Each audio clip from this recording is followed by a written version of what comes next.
Alright, what is going on, guys? My name is Leo Master. Welcome back to another Overwatch League video. And today, we're going to be talking about the weekend for a little bit. The weekend was kind of and I'm also going to go in some news that happened as well. We got a lot of news with the Paris Eternal. We got some Shanghai Dragons, and we got some leaks that are interesting to look at. So I'm going to go ahead and go over that weekend real quick. It's going to be a little quick recap. I'm going to be honest. The weekend was really kind of solidifying the teams that are good and bad in this meta. There were a lot of bad teams in this meta, and there was a handful of good teams. You know, Atlanta's looking better, Glads is looking better, Shock is doing fantastic so far, and Dallas is still one of the best teams so far in this meta as well. And if you missed the weekend and you're kind of looking just for one game to watch, and if you're like me, I'd recommend watching all the games, of course. But if you just want one game to watch, I highly recommend watching the Shock versus the Dallas Fuel game. That game got everyone's hearts racing. That was such an intense game, back and forth all the time. Dallas almost won. Shock obviously won with a 31, but it was a very close match. Sometimes Shock looked dominant though on Dorado. So highly recommend watching that match if you have not. And let's go ahead and talk about the news that has happened recently. So let's jump into the Paris Eternal. I think this is some of the big pieces of news that we've had in the past day. And if you guys did not see, Paris Eternal have unfortunately mutually parted ways with Elivo. Elivo and Paris Eternal are no longer working with each other. And the reason that this is the case is because Elivo has a wrist injury, and this wrist injury didn't come out of nowhere. He's had this for years. There was a whole tweet longer about it. I will have his tweet in the description below if you want to read his own tweet longer. He kind of goes in detail for a little bit. Basically, it came to a point where he couldn't do a thing, like open a car door or just simple little things he just couldn't do anymore. And he needed to take a break. Even his doctors told him, hey, you need to take a break. And he didn't really do it because it was in the middle of like contenders and Overwatch League. He got a little break when he was on the Justice because he was not having a visa. So he's now in the Paris Eternal, and it really sucks too. You know, he started getting really good, I would say, with the Paris Eternal. It started to pick up. I think a lot of people started to notice that too. His playstyle, his skills started to get better and better. And I guess the wrist was getting way worse, way more painful, and he needed to take a break, which sucks that it happened at this point, but wrist is pretty big deal, and you don't want wrist issues when you're like way older, so you might as well deal with it now, get it healed up and everything. So Elivo, this probably is the best decision for him. Yes, it sucks that he can no longer play professionally. He said he's still going to stick around in the Overwatch scene, but he may not play the game as much because of the issue. And on the same day, they also announced their new off-tank they have signed. It is Vestola, and this is a off-tank I put a decent amount of research in before making this video, and I gotta say, the games I watched of him, I'm not fully impressed just yet. Not yet, but I have heard mixed things. I've heard this guy has potential, but I've also heard that this guy's a downgrade compared to Elivo. And what I watched, I'm leaning more on the downgrade. But hey, I may have not watched a lot. I kind of watched like in one game and a little bit of some clips. So I'm sticking more in the downgrade. I think he'll be decent. I love to see what he would do. I think it's going to be very hard to replace Elivo with the level he was at when he left, because he was actually really solid when Elivo left. So this guy comes in, Vestola. If you guys want to do your own research, he played on the British Hurricane most recently, then he got picked up to the Paris Eternal. I am interested to see how this turns out. I'm not going to say he's awful. I'm not going to say he's good.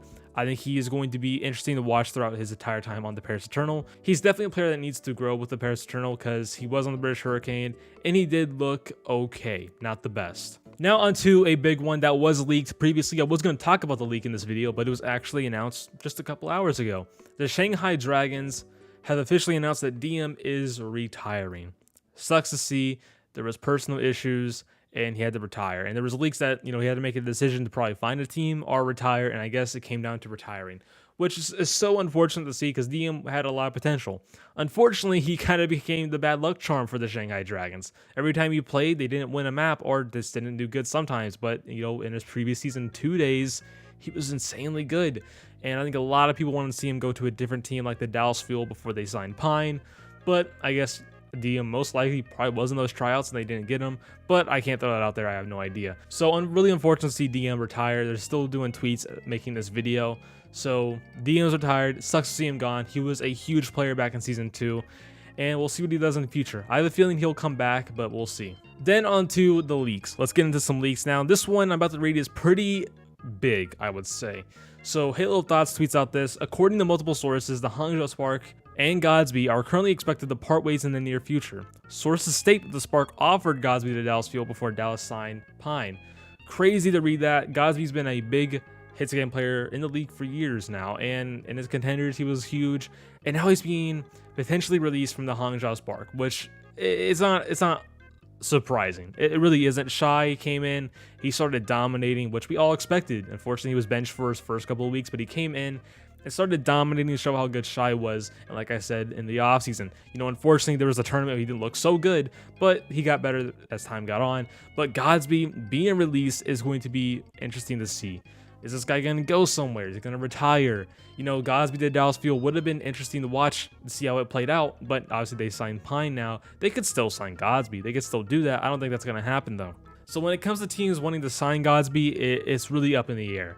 I would love to see Vancouver find hits again. Now, obviously, I know before anyone starts commenting, calm down now. They do have Linkster and Dalton, of course. And now I'm having more the mindset that they're going to probably release someone, right? Or they're all going to sign a third hits game DPS. It all depends on what's going to happen. We all know Linkster is probably going to retire at the end of the season. He has said that. And Dalton has been very underwhelming this season so far. And Tero's been the only performing DPS player on this roster so far. Why not sign someone else and get another hits game player? Godsby, he wouldn't be a massive upgrade over like Dalton and Linkster, but I feel like he would bring something to this team with players like Teru, Fried, maybe even Chongsik. He's only played 1 week so far. Chongsik hasn't really impressed anyone just yet, but I do see the potential of Chongsik on Vancouver Titans. Then on to the final leak. It's not a big leak. It's just kind of something we expected, but according to sources, the Guangzhou Charge and Neko are looking to part ways. This was very expected at this point. They got rid of their entire coaching staff. Neko most likely wasn't going to stay because he's never had any coaching experience. He's never been head coach. He's never been assistant coach. Until now on the Charge, he's only been a player, and he's been a solid player throughout his entire career. On the Boston Uprising, the O2, he's been a very good player, and now he is no longer going to be a coach. And I gotta say, Charge, they're changing things quick, but with how we have 16 games this season, it's almost like not quick enough. We're almost halfway there, it feels like. So we'll see if the Charge picks up coaches really fast. I'm pretty sure they will. Give it maybe another 3 to 4 weeks. They'll probably find new coaches, but it sucks to see that these coaches went away really quick. Arachne, previous Shock assistant coach, gone. Damon, previous player, now the coach. Neko, first time being the coach. It was definitely a risk, and I think I said that when these signings happened too with the Guangzhou Charge coaches, but I saw the potential. Unfortunately, it didn't come through, and I'm very surprised still Arachne hasn't been back in the league yet, or someone hasn't looked at him. I think Arachne will come around in the Overwatch League once again, probably go through his contenders run and then go back to the Overwatch League, but hey, we'll see what happens. All these leaks, all this news that has dropped is very interesting. What are you guys' thoughts on Paris Eternal signing Vestola? I've already said it earlier. I'm interested to see how it goes out. I'm not expecting anything good right now. I don't want to have high expectations right now. So anyways, guys, that's going to be from me. If you guys want to stay more in tune with Overwatch League news and Overwatch League stuff in general, don't forget to subscribe down below. Also, don't forget to join my Discord down below as well. Don't forget to follow my Twitter and my Twitch. And don't forget to hit that bell. And don't forget to leave a like, comment, and subscribe down below. And I'll see you guys on the next one.